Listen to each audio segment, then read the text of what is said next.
Recently, I've been pretty mean. I've been talking a lot of bad movies and very bad shows recently.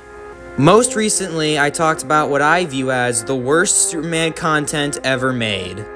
Give Quest for Peace some credit. At least in that movie, Superman doesn't murder a bunch of unborn children.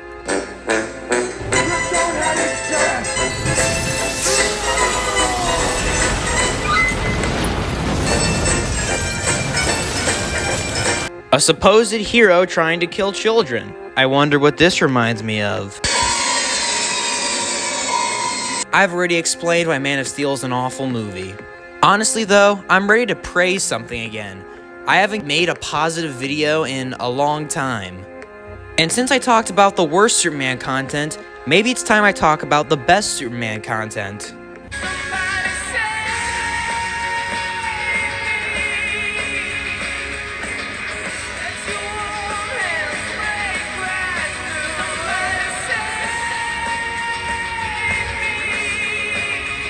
Smallville is my second favorite comic book show of all time, right behind Daredevil. Is it perfect? Absolutely not. I mean, Season 8 happened, and that was far, far, far from perfect. On a side note, I don't even think Season 8 was necessarily bad, it just wasn't the greatest. But despite all the flaws it may or may not have, I think the writing was still absolutely brilliant the whole way through, well, most of the way. I think Smallville is basically what every Superman adaptation should try to do. I think the best adaptations are the ones that honor the source material in the best way they can, while still making changes along the way to keep their story fresh. And I think Smallville very much succeeds in that category, especially when it comes to the characterization.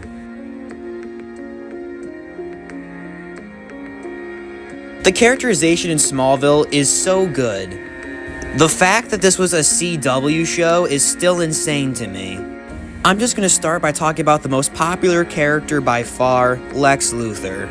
Michael Rosenbaum is by far the best Lex Luthor of all time. Not that others like Gene Hackman or Clancy Brown were bad, but I just think this one's better. This is probably the most complex Lex Luthor has ever been. In most stories, Lex just cares about money and power. But here, Lex wants to be loved and he wants a family. Much like Ebenezer Scrooge, I realize that what I want more than anything is to live happily ever after. But he never gets that love. Lionel treats him like garbage and he basically hates him. He has a friendship with Clark for a while and kinda tries to blend in with the Kent family, but Jonathan Kent is always wary of him and eventually his friendship with Clark falls apart due to broken trust. Nothing's ever good enough for you, Lex. Yeah, well, the truth would have been you may be flesh and blood, but you've been hiding the secrets from me since we met. You never trusted me. And he falls in love with Lana, but out of fear that she'll leave him for Clark, he tricks her into thinking she's pregnant, and then of course she leaves him. And then he gets so broken that he clones his dead brother. And then his dead brother leaves him, and he kills him. It's actually tragic. He moves from family to family, constantly trying to find love, but he never gets it. And because of that, he becomes a villain. I am the villain of the story. Pretty much everyone hates him because he's a Luthor. Even Jonathan Kent resents him for a good chunk of the show because he's a Luthor. Later on, we understand why after seeing his past relationship with Lionel, but still, it makes it kinda sad. You see in the Lexmas episode how badly Lex wants Jonathan Kent's approval. And while Jonathan does get some respect for Lex later on, it still doesn't get to the point that Lex hopes. Most people tend to hate Lex because of who he is and because of his father. I didn't know about this place, Clark. You gotta believe me. I believe you, Lex. He's lying. He's just like his father. And at the end of the day, he felt that he had no other choice other than to be the villain. There was only so much tragedy that he could take, and it got to the point where he had nothing left. He was pushed to the point to where he thought that he had no other path. I think, by the way, the arc for Lex, by the way, I didn't say was really like he was pushed to the limit. I mean, everybody has a threshold. So he pushed me, liar, and you go, you only go so far. You can do so much before you start to say, hey, there's no other choice for me because no one's helping me here, so I will have to be the evil villain that I'm destined to be. Michael Rosenbaum sells his character and his complexity so well. He does an absolutely brilliant job. He sells that tragic element of Lex superbly. He does a very good job. I've never done anything to hurt you. You didn't trust me. With everything you had, with everything you could do, did you ever think about what we could have accomplished together? It's Julian. Are you seeing Julian? No, I can't take him when he cries, Dad. Julian isn't here, Lex. He's dead. No! No, Lex. You can't blame yourself for the baby's death. Shut up! I know. You didn't mean to hurt him. I know that. Shut up! Things would have been so different between us. Yes, Dad. You might have actually loved me.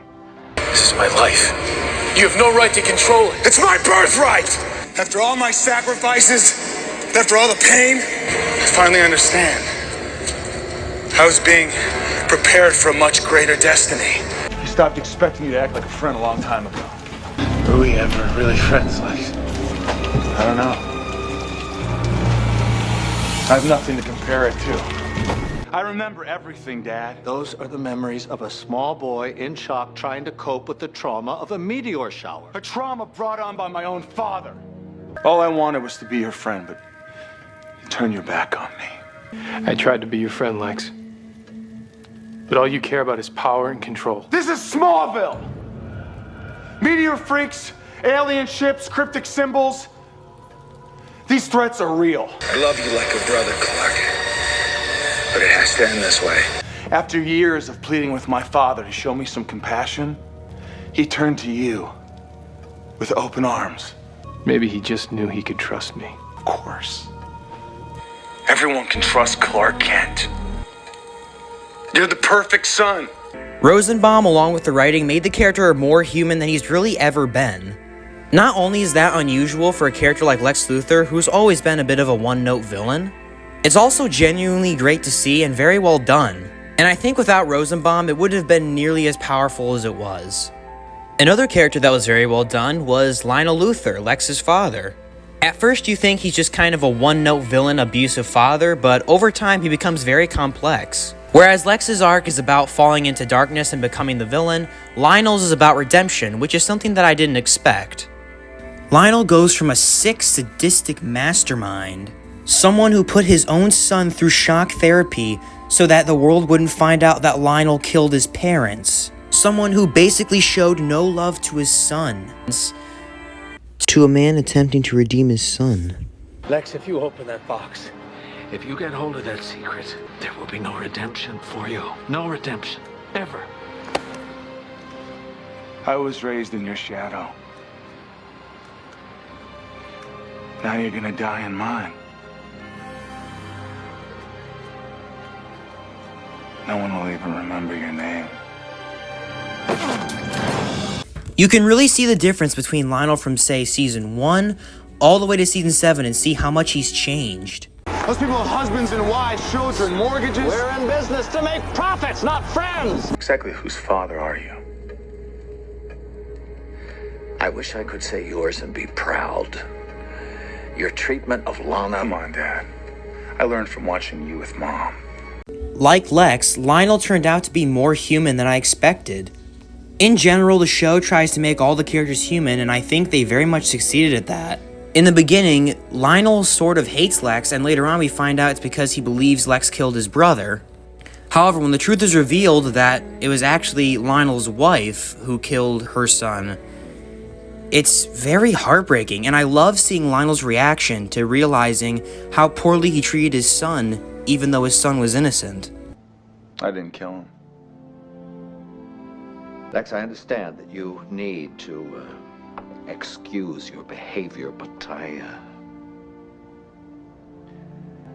saw you, Lex. I saw you standing over Julian's crib. It's the past. It's history.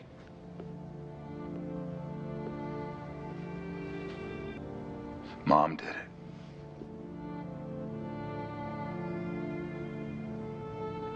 I walked in and I found her.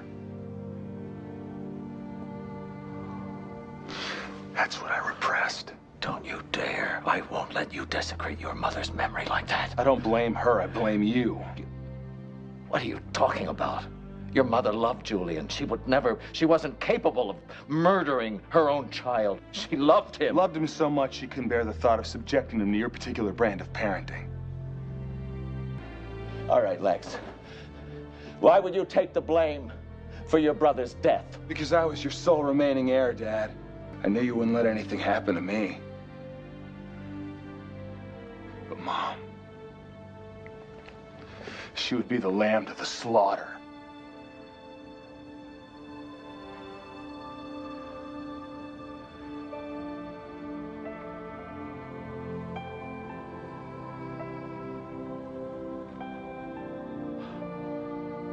Oh.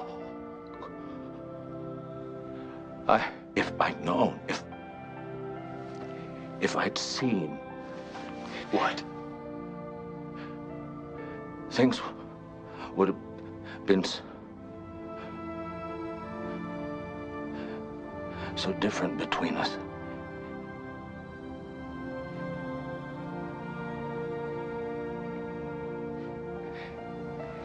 Yes, Dad.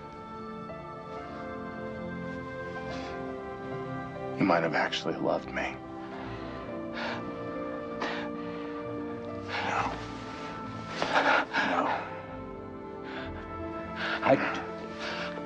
John Glover gave a truly spectacular performance. One second he can be this really villainous, dark and twisted character, and then he can go to someone who's actually likable and somewhat sympathetic. After Lionel redeems himself, you can see that he wants to help his son, but in a way, he doesn't really know how. I think that's the most heartbreaking part about it. Right when Lionel rediscovered his humanity, Lex has already lost his. Lex doesn't believe him when he says he's a better person, and Lionel really doesn't know how to help his son. That's the saddest part. I love that later on, Lionel grows to care for both Clark and Lex, and he tries to protect them both. Maybe more so Clark than Lex, but he tries to protect both of them. In the season 6 finale, when Lionel has to tell Clark that Lex killed Lana, it's hard to tell him that, and he's also trying to protect Lex in this moment. It's very fascinating, and I think it was a great scene. Lana, she what? She's gone. She's dead, son. It was a bomb in her car.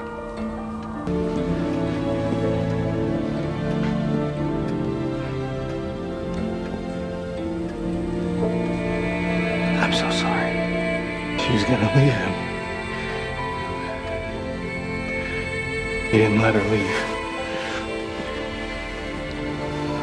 Where's Lex? Clark, Tell me where Lex is. I can't let you do something you'll regret for the rest of your life.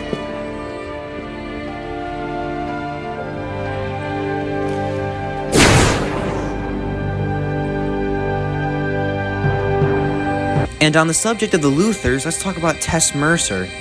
I think her character's pretty underappreciated. Like Lionel, she too goes through a redemption arc. And I think it's just as well done. In seasons 8 and 9, she kinda wants to save the world, but she doesn't do it in the right way. She brings Zod in, and when she realizes who he actually is, she doesn't know how to deal with him. But then at the end, she finally stands up to him, and then she gets almost killed. And in season 10, she's trying to atone for what she did and do everything she can to help people. Even though it's a lot like Lionel's arc, I still like it a lot. When Lionel redeemed himself, he was mostly concerned about helping Clark and kind of helping Lex whenever he could. Tess just wants to help the world, which I think is a bit more interesting. I mean, Lionel's still a better written character, but I think they both work very well. I also love that she tries to help the clone of Lex in season 10, and she kinda does. He does go a little crazy for a bit, but he eventually becomes Superboy, which is something I thought was pretty interesting. The twist where Lex was actually using Tess to see everyone and see what she was doing and using her was pretty interesting, and her reaction to it was heartbreaking. Lex saved my life. I owe him everything. This is how it really was. I kind of lived. You're doing it. I'm opening your eyes.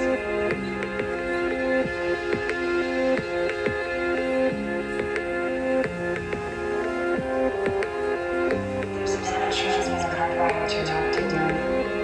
You've been Lexi's eyes and ears for quite some time. He's watching us right now. And the confrontation with Lex in the season 10 finale was even more heartbreaking.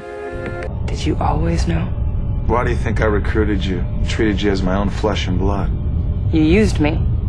Semantics. I'd say dear old dad did most of the abusing. Wouldn't you? I love you, sis. You know I'm actually saving you.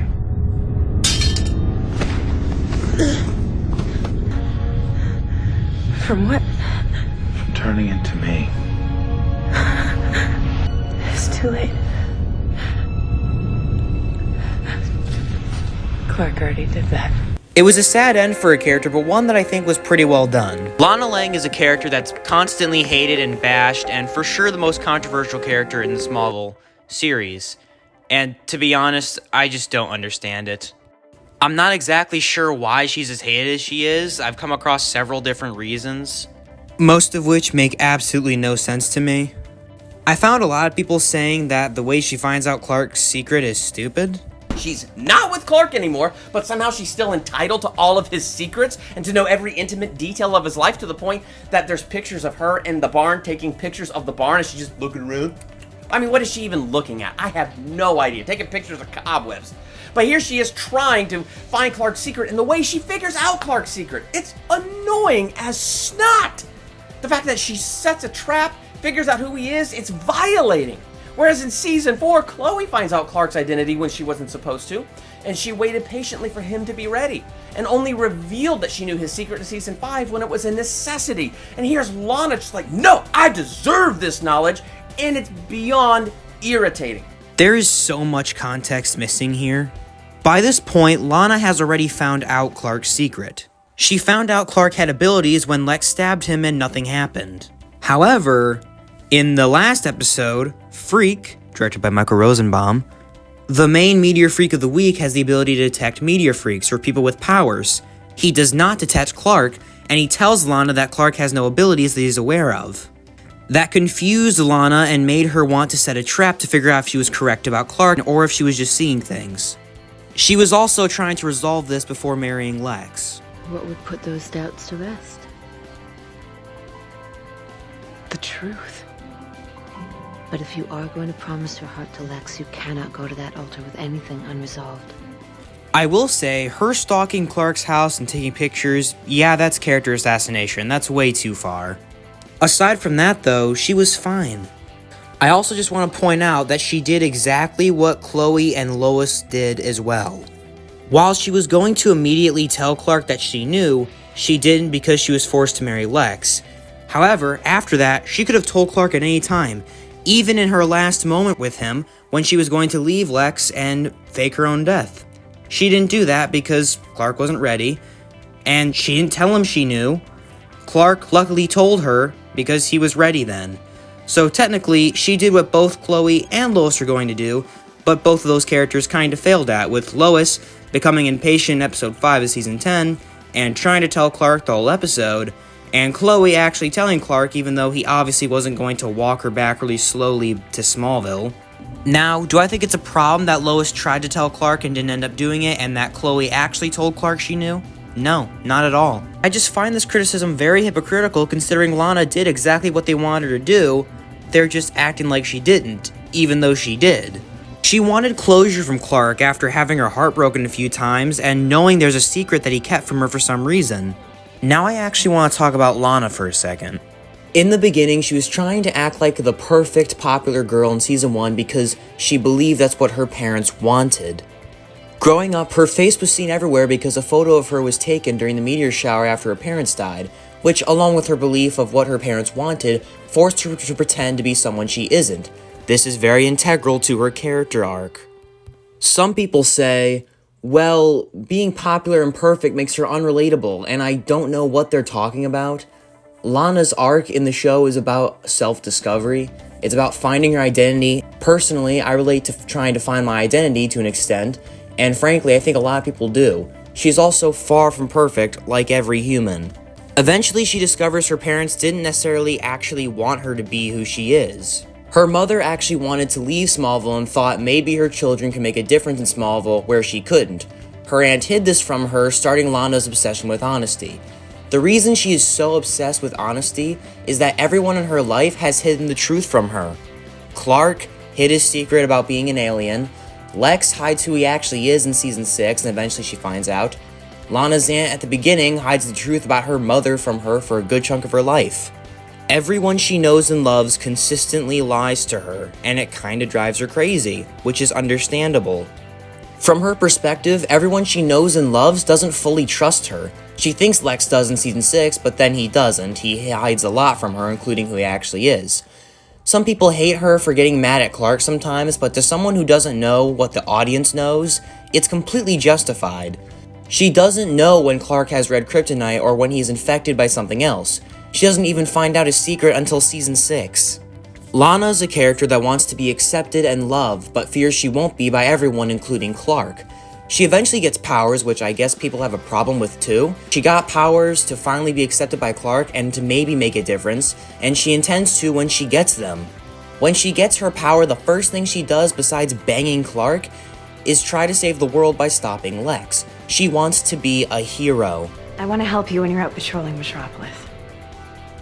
Well, I'm not so sure that... Clark, when I stopped that bullet and saved Dr. Burl's life, it was the most amazing feeling I've ever had. I got to use my new powers the way I always planned to. You've protected me for years. But this is who I am now. It's the life I want. Dare I say, wanting to be a superhero is not that bad. And then we have Chloe Sullivan. I've been dreading this one. Just to be clear, every piece of praise I'm about to give to Allison Mack and to Chloe Sullivan doesn't go to Allison Mack, the person. It goes to her as an actress and not as a person. I'm not going to get into any of that here, so yeah, anyway, moving on. Chloe Sullivan is basically what Felicity is based on. In fact, I'd argue that Felicity basically copied her. Chloe started out as someone who had a huge crush on Clark, who was more of a fun, quirky side character. She becomes friends with Lana and has a crush on Clark for the first half of the show. Over time, she helps protect Clark's secret and helps him and other heroes like the JSA stop criminals. Her progression was very natural and interesting. I appreciate that they stopped the love triangle with Chloe, Clark, and Lana after season 5. After that, she moved on and actually ended up somewhat happy. Her first love, Jimmy, was unfortunately murdered by Doomsday, which was tragic. Then after that, she ended up with Oliver. The quirky, blonde girl fell in love with Oliver. Sounds familiar. Her friendship with Clark was a real highlight of the show. They have a lot of great moments fleshing out their friendship. I love how Chloe progressed from a nervous outcast to a strong, caring character who loved to help people and at times got a little secretive in order to protect those she loves. Paint my ideals however you want, but you and yours don't trust people any more than I do. This entire building was programmed to prevent anyone from getting close to you. Yeah, I guess I lost my faith in people a long time ago, too. Allison Mack's performance was very good while playing this character. She made you feel for the character in moments like these. Oh my god. Come on, Lois, you're a fighter. Come on.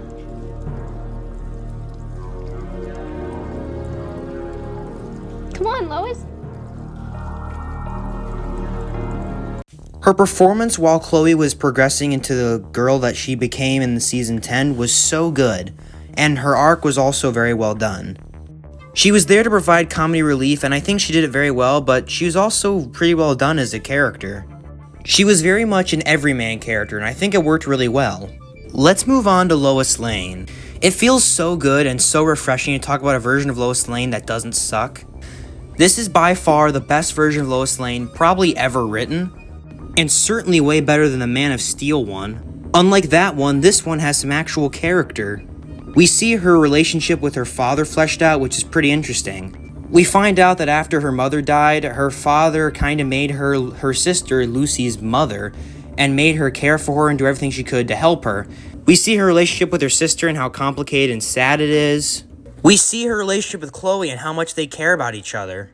She acts very tough and sarcastic, but when you really get to know the character, she's a lot more kind and understanding than you may think.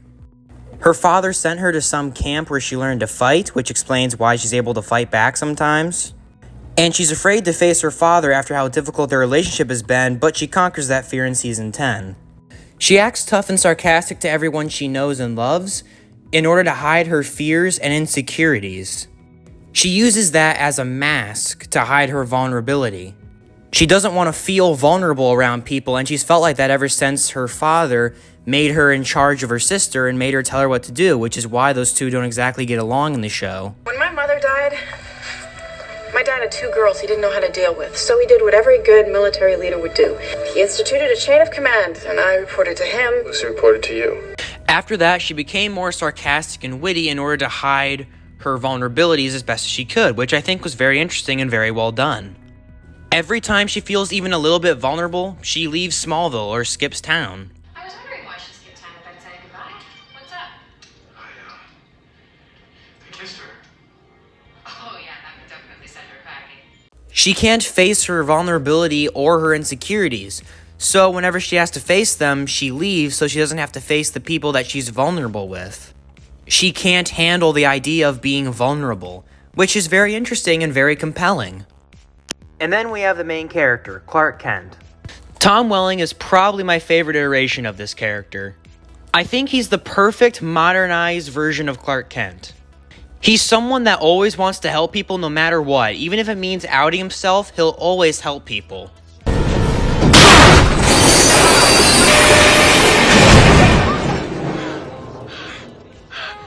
What did you just do?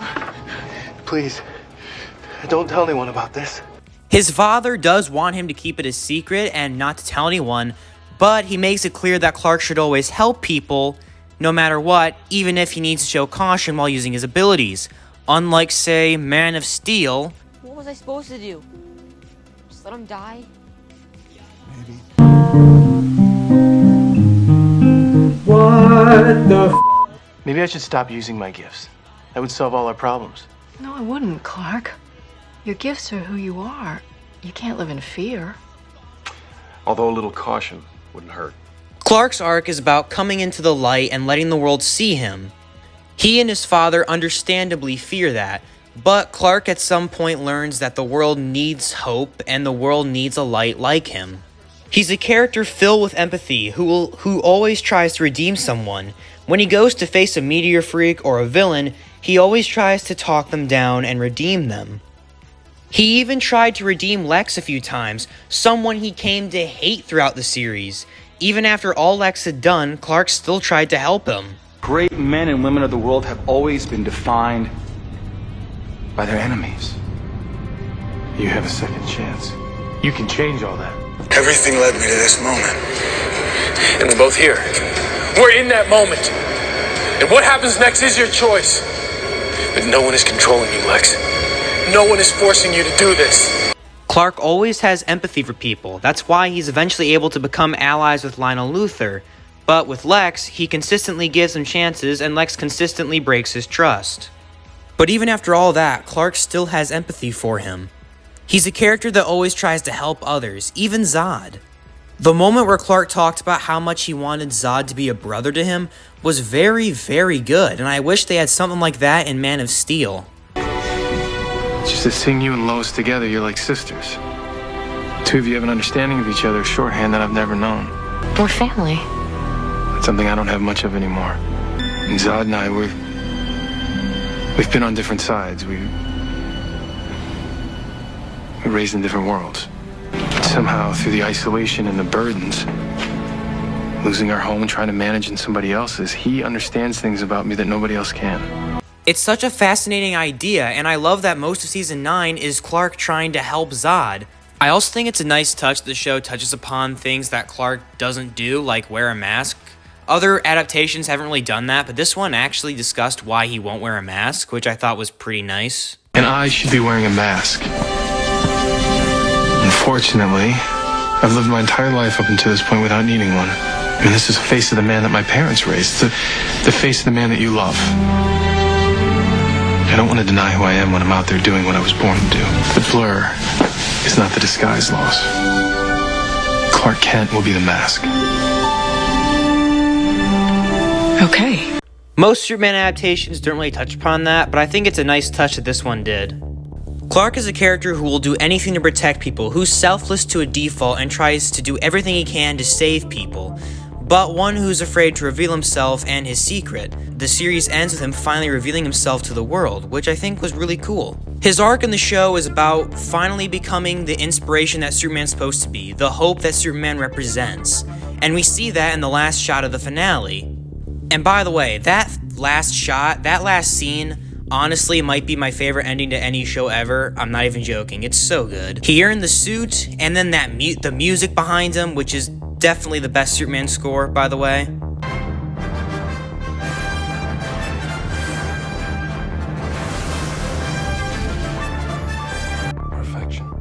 Oliver Queen is also a really good addition to the cast. His character is very interesting and complex. Seeing him battle his darkness and seeing his arc after he killed Lex was very powerful and compelling. Oliver's guilt over killing Lex in Season 9 was really sad and very compelling. There are some characters I think were a little underused though, like Martian Manhunter. He was great, but he wasn't really used as much as I wish he was. And I think Pete Ross could have been used more. I don't know, maybe that's just me. That's pretty personal though, so I'll just move on. Aaron Ashmore's Jimmy Olsen was pretty great. His death in Smallville actually meant something because we actually saw his character grow for a few seasons and we actually felt for him, whereas in Batman v Superman, we didn't really care because we didn't know him.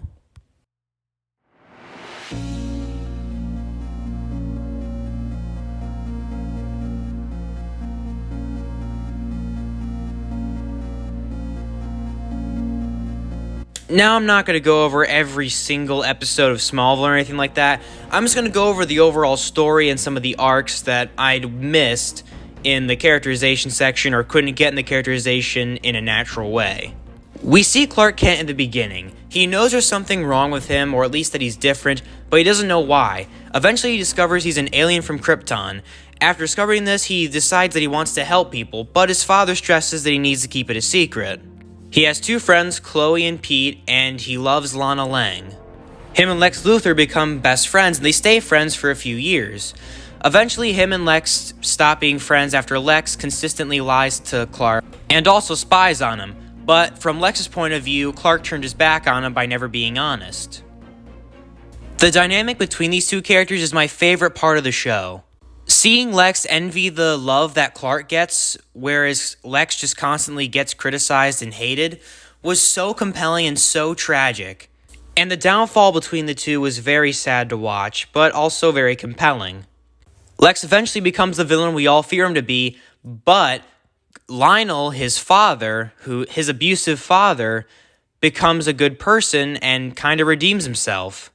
Along the way, Pete Ross had to leave Smallville, but Chloe's still there, and eventually she finds out a secret but waits for him to tell her, and him and Lana get together a few times. Along the way, he also meets Lois Lane, and I also love that they didn't have them get together right away. In fact, they waited about 5 seasons to do it, which I think was a good choice. Lois has fallen in love with Clark, and Clark kinda has, but hasn't admitted it yet.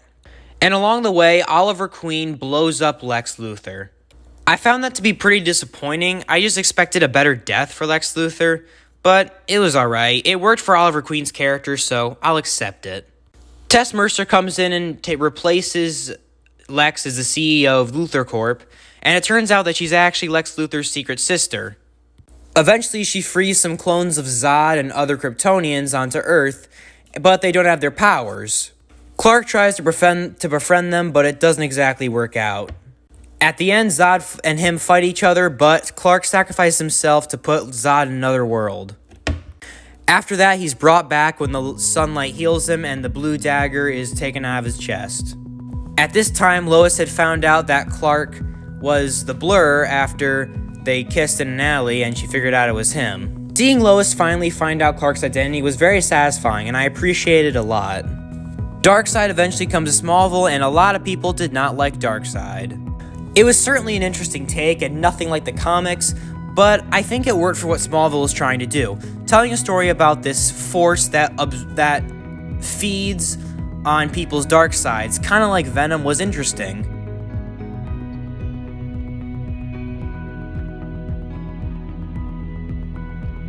At the time this video is being published, it's October 16th. and Smallville is officially 20 years old. It's kind of hard to believe. It's pretty amazing because the show's still making impact today. There's still Comic-Cons all the time about Smallville, and people are still clamoring for a season 11. When people read the title of this video, I think it'd be pretty easy to misunderstand it. This isn't me saying that the show is perfect, because it isn't. Season 8 was not very good. Some of the stuff they did was not very good, maybe a little bit contrived. When I titled it Perfect Adaptation, I meant it in the sense that it's what every Superman adaptation should be. It frequently makes changes to the source material while still honoring it. It doesn't change things too much, just enough to be original and fresh. I think adaptation changes are more than okay as long as they work for the story that they're telling. Smallville is a perfect example of this. It's a show that slowly but surely develops its characters and fleshes them out over time. Their relationships, their goals, their motivations, all of that. It takes its time to develop every single one of them, and that's why it works so well. Lois and Clark getting together wouldn't mean anything if they got together in season 4 when she was introduced. Lex and Clark hating each other wouldn't mean nearly as much as it does if we didn't see their friendship develop over time. We got 4 years of their friendship and then another few years of them hating each other. They took their time and didn't rush things. They took their time to get you invested in the story and these characters and to make these characters human. When characters die, it means something because you take your time and you build a connection with those characters. When characters complete an arc, it actually means something to us because we see them before and after their arc, and we actually see them complete their arc. We see the characters at their least vulnerable and their most vulnerable, their worst and their best. The characters are very well written, complex, and human. And it's backed up by a good story, a good script, and good filmmaking. Yeah, I didn't really talk about the filmmaking as much in this video as I normally would. The filmmaking isn't anything super special like, say, The Dark Knight or Joker or Avengers or any of that. It's pretty standard cinematography. But the lighting is really good. You have scenes with Lex and Lionel where it's lit in this blue, cold lighting, but then you have scenes of the Kents where it has this warm, kind of reddish feeling. I don't really have much more to say. I love this show. I think it's the second best comic book show of all time, like I said before. It's heartfelt, human, passion-filled. It's absolutely fantastic. We haven't had good Superman content since Smallville. That kind of depresses me. I just want to thank literally everyone who worked on this show. The actors, the crew, literally everyone. Well, not you, but everyone else. It really paved the way for other superhero shows. It demonstrated just how good comic book shows can be. This show truly is a perfect adaptation of Superman.